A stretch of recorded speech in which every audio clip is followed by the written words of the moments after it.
რუსო, მართლაც უნდათა ვარ რუსო. მთელი ღამე ორ პირში ვიდექ იმ ქათმის ბარკლებს ვანბაჟებდით, კაცო და ისე დამიბერა და რა ვიცი და ისე გავცივდი, რა ვიცი, ჩემი თავი ავაწონინე იმაზე, კაცო. ისა ნოდარმა მითხრა, რადიკულიტი იქნება, ეგო მეც მქონდაო. ნოდარმა. რა ნოდარმა დაბერდა ეს ნოდარი და გამოპრუტუნდა რა. რა დაბერდა, კაცო, ჩვენი პარალელური კლასელი იყო. ხო, მაგრამ მე ხო იანვარშია გოჩა დაბადებული. დაიძინე გოჩი. დაიძინე. ვა კარგად იქნება. როგორ ვიქნები, კაცო, კარგად?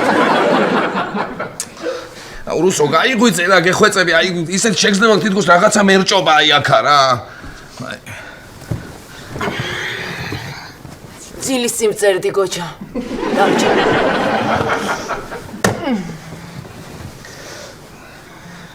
მაინც მაგრად მტკივა რუსო. გეხვეწები, მომხედე რაღაც.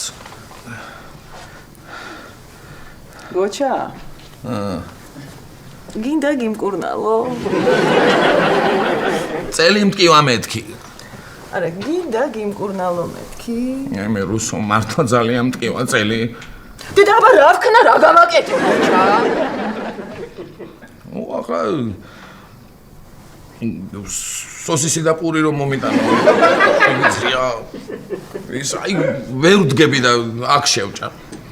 ატყობ გოჩა რომ ლოგინში ყველაფერს აკეთებ იმის გარდა რაც საჭიროა. ხო, აი ეხლა რა გთხოვე ამისთან? სოსისი გთხოვე, ხო, სხვა ხო არაფერი. გამოიწერეთ ემიგრანტ TV. მოიწონეთ ვიდეო და გაუზიარეთ სხვასაც.